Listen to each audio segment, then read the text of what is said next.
You're listening to the Yes, I'm Still Sober podcast with John Rabin.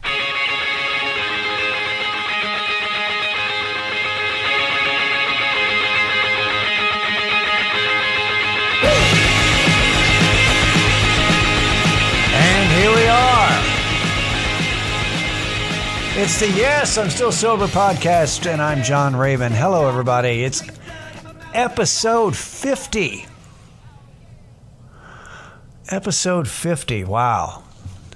Recording this on June 5th, 2019, Wednesday, and episode 50. I was going to have a compilation of memorable moments from the past 49 episodes, but I ran into some technical difficulties. And by technical difficulties, I mean I have difficulty listening to myself. So, no, I'm not going to go back and listen for some... Also, I don't know. Just let's interrupt me with me. Like, it'd be one thing if let's have a montage of all the people that I've interviewed, but it's just me. So let's just take my word for it. The past 49 episodes have been gold. But you can also go check, just what else are you doing in your car? Go listen to some old episodes, catch up with me if you like. But 50 of them. That's a lot of me yammering, 30 minutes a pop or less. So I hope you're having an okay week. Sober people, I hope you're staying sober.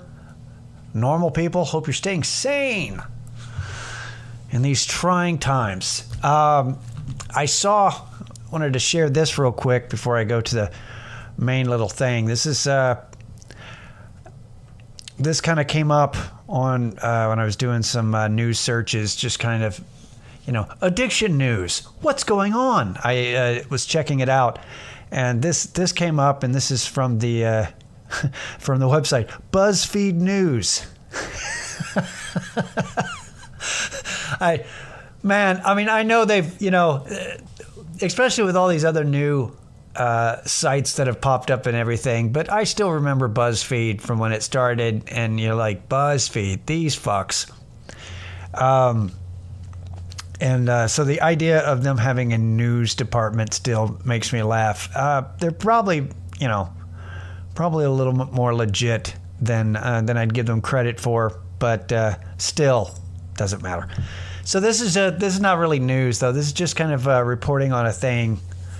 That the headline is a former heroin addict's popular Instagram account is trying to fight the opioid epidemic with humor. I don't know if it's trying to fight anything.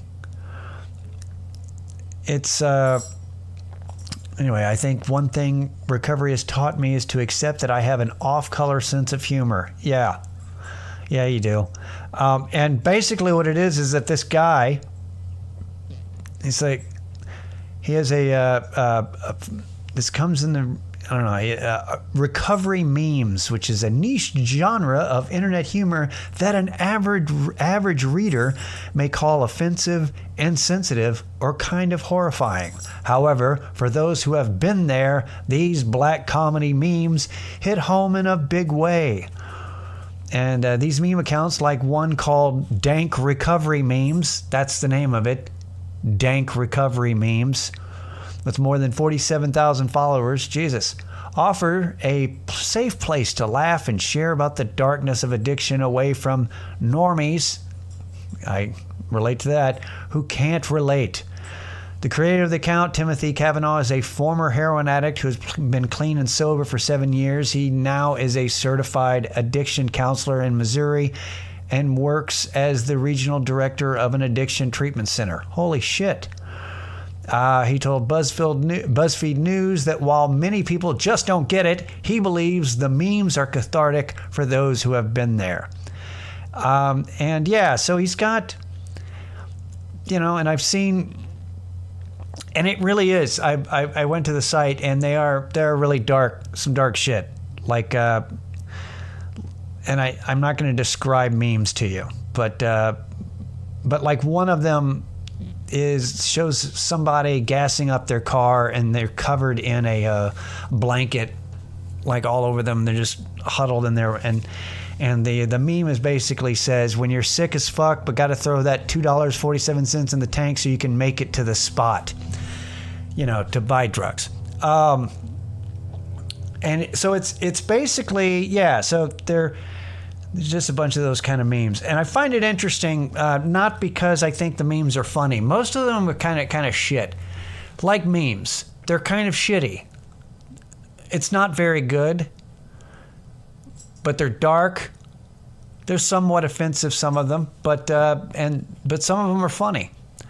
And one of those relatable, when you're relate to something and you go, yep, heard that kind of a deal. So dank recovery memes. Like, I'm not going to recommend it unless you are an addict and you want to check it out and go, yeah, that's great. But not my sense of humor. It's my level. That's actually what I appreciate about it. What I appreciate about it is because a lot of my stand-up is like that. It really pokes fun at my heroin addiction and just dark elements of it. So I totally get this. This is totally right up my alley. I just think that it's basically, it's a guy that creates memes. So it's like so it's like lowbrow. It's in my genre, but just this lowbrow. It's because they're fucking memes, and they're gonna be whatever. You just kind of look at it and you go, heh, and then you go on with your day. But what I found encouraging about it is that it's not unusual to have a really fucking dark sense of humor when you're recovering, when you're coming back from something. That's, I don't know. I think some people think that because whenever they go through some sort of trauma or something that they're dealing with, that's some hardcore shit, that making jokes about it and everything, it's how you deal with it, but that it's somehow that it's unusual, and it's not. And people who are not going through that are going to be offended by it. Also, people like to be offended for other people, and look, it's not for you. Mind your own fucking business. People don't need your protection. Try to protect yourself. Worry about your own shit. Stay in your own lane. Lady, I don't know. Random. Nobody. But I found that interesting. I found it comforting that somebody else is out there and popular. So there's lots of people out there that have that sort of sense of humor, and they're like, I get it. So it's not for everybody. It's not for most people, but for the people it's for, it's really for them. So that's cool. So the main thing I wanted to talk to you about today was I had this. I've had a question. It's actually been asked of me a few times over the years, several times over the years, and it's basically when people have found out that I had meditated in the past, or that I was meditating, and people have asked how to get into it.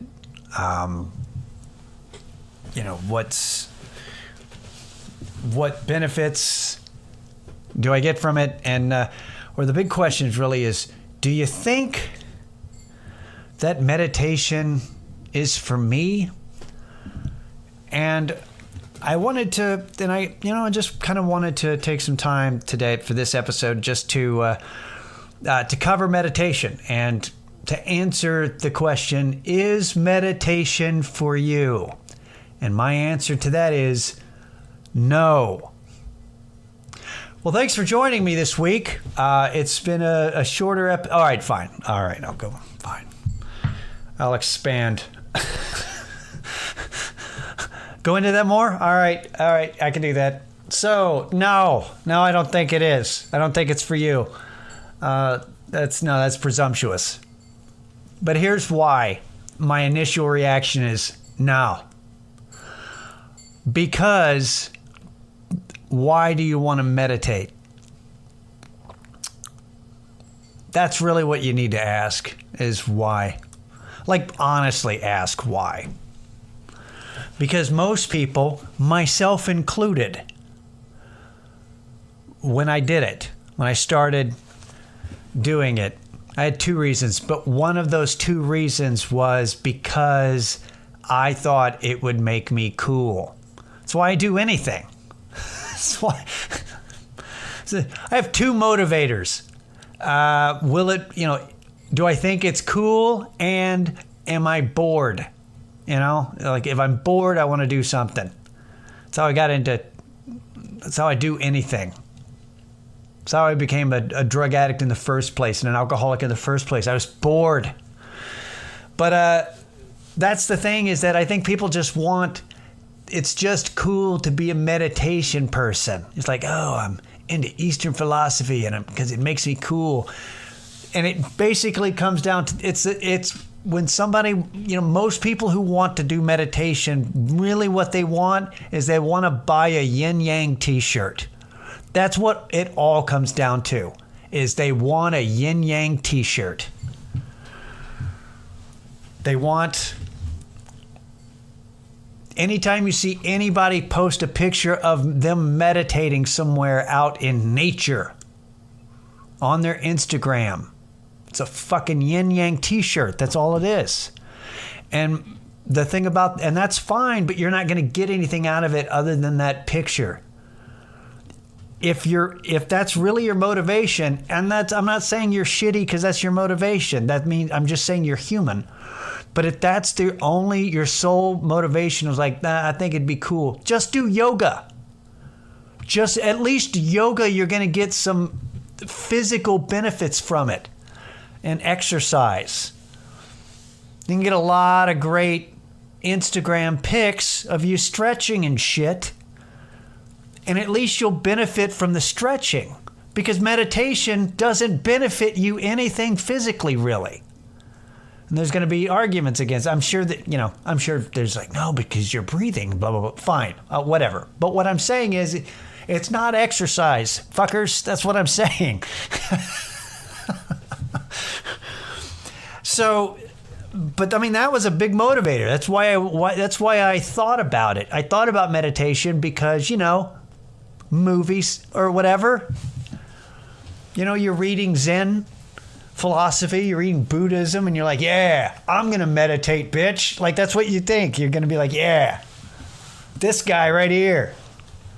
Here we go. I'm one with motherfucking nature. Like, that's, yeah. Luckily for me is that I kept doing it because I actually needed it for another reason. There was another reason that I wanted to meditate, and it was kind of a necessity. And that is, I started it while I was in rehab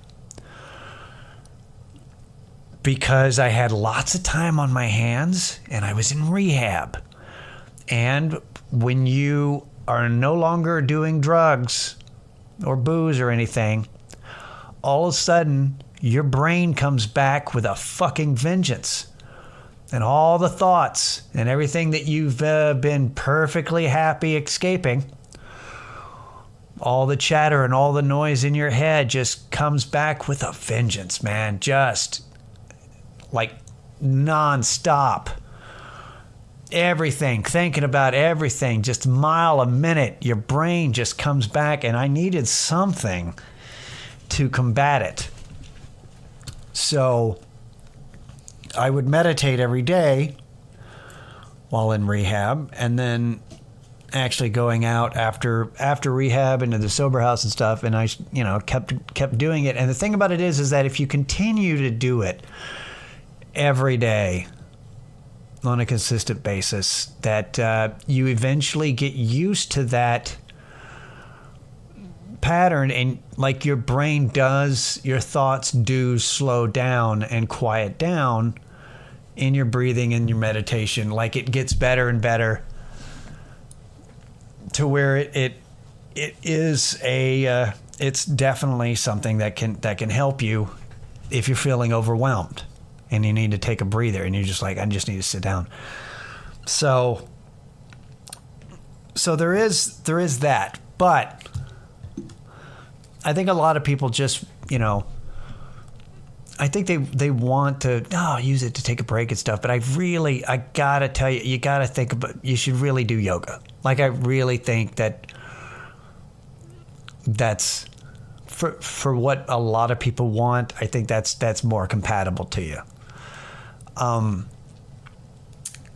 don't meditate every day anymore. I probably do sitting meditation, what would be considered traditional type meditation. I probably do that about once a month. Although this past month, which is why I've thought about this because it's been in my head, but I've done it about 4 times this past month. And that has to do with just, personal issues and stuff coming up that has gotten me thinking about things. And then I was like, holy shit, you know what? I need to take a moment. But I don't sit. Like, I just sit in a chair and I light a candle so that I have something to kind of focus on when I open my eyes and then close my eyes and breathing. I just sit in a chair normally. I don't do some kind of I don't do a lotus position. I don't try to align any kind of chakra shit. It's just about breathing and focusing on breathing. It's just about taking a moment. And the reason I don't normally do it as much anymore is because there's a lot of things that we do during our life that is like doing meditation. Hang on a second. Okay. Yeah, so there's things in life that are like that I've discovered that are meditation for me. Basically, anytime that I'm skateboarding,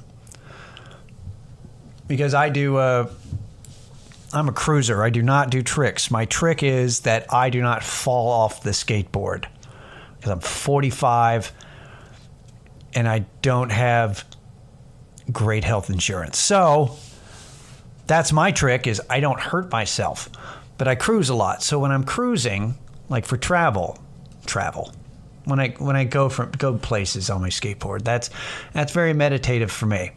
Also, the last hour of work when I'm washing dishes, because the last hour at work is essentially, I'm not having to run anything out. I'm not having to run out plates and glasses because service is over. Everybody's gone except for like a couple of cooks who are closing down out in the kitchen. But I'm basically cleaning everything end of day, pots and pans and everything, and equipment that needs to go back out and be set up, for end of the day. So I'm basically just there. I don't have to communicate with anybody.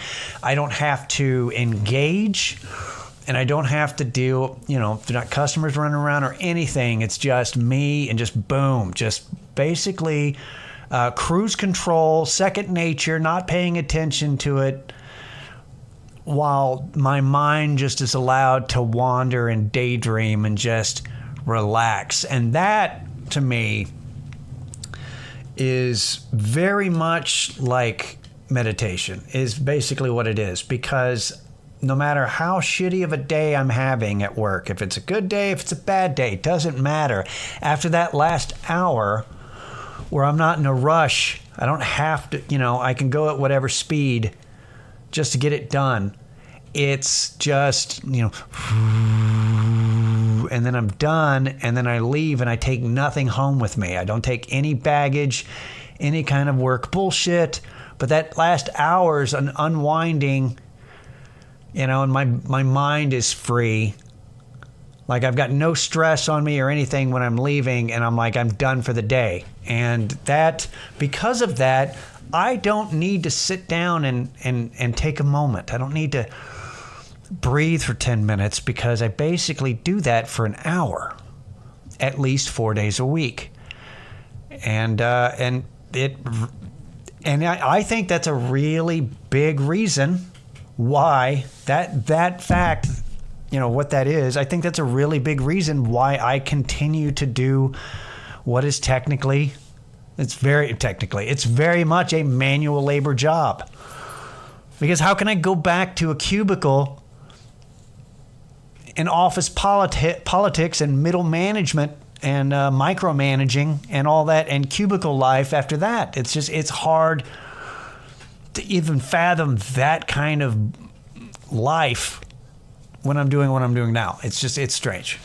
But that's why I don't meditate as much.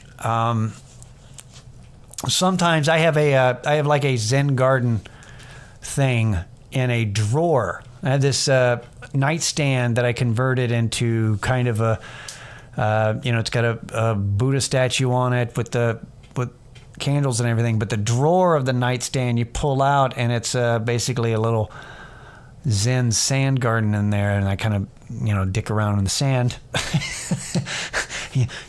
Just like make patterns, and that's I do that. Sometimes when I sit, I haven't done that in a while. Probably done that once this year, maybe. Man, it's been a minute. But here's the deal though, is when I tell you no, don't do it. I'm not telling you don't. I'm just saying it's probably not for you, and you should do yoga instead, or whatever that fucking thing is with the scarves that hang from the ceiling. I don't know, man. CrossFit. Go find a hobby. Throw some axes. I don't know, but I can tell you this, though. Maybe it should be for you. Because the thing about meditation that I've discovered is it feels very detached, like a whole different universe. It feels like it's like another world, totally separate from this world that is networked into social media with Facebook and Instagram and Twitter. And it's something totally separate. And maybe you should do it, because this world is really loud. There's a lot of noise.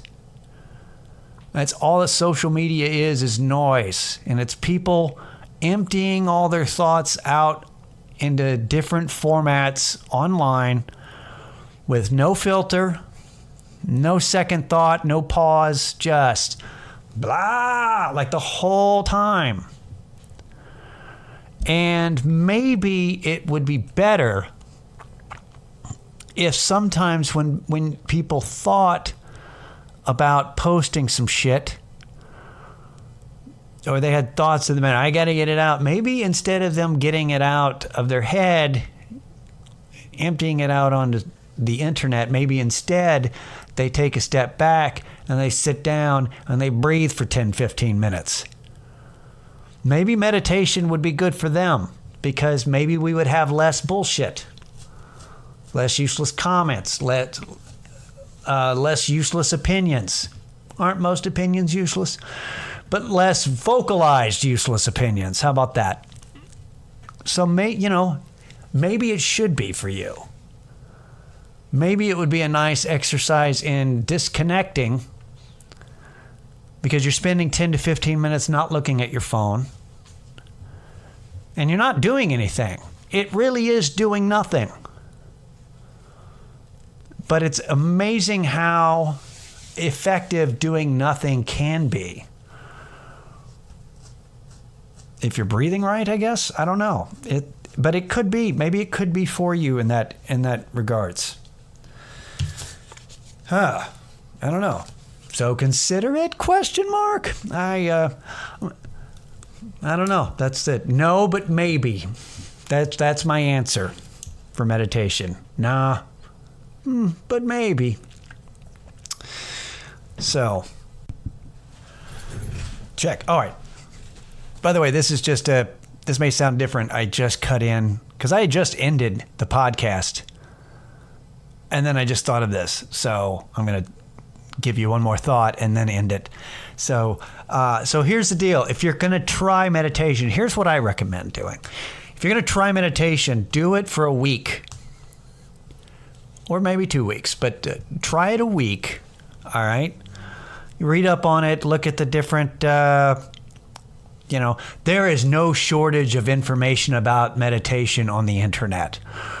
There's no where do I begin? Does anybody have any information? There's a lot of fucking information out there on how to do it and what you should do. But this is what my recommendation. Do it for a week, but only if you can do it without telling anybody. Don't tell anybody that you're doing it. Don't take a picture of yourself. Don't post a picture of yourself. Don't write a blog about it. Don't blog. What year is this? 2012. Don't post, don't status update or anything. Don't tweet. Don't live tweet your meditation, for God's sakes. But see if you can do it without giving yourself any kind of pats on the back or trying to get any kind of, affirmation or, encouragement from other people. Just try it just for you for a week and then go from there. If you can't do that, just fucking do yoga. Anyway, that's what I had. Thanks for joining me this week, you guys. This has been Yes, I'm Still Sober. I'm John Rabin. We'll see you next week. Later.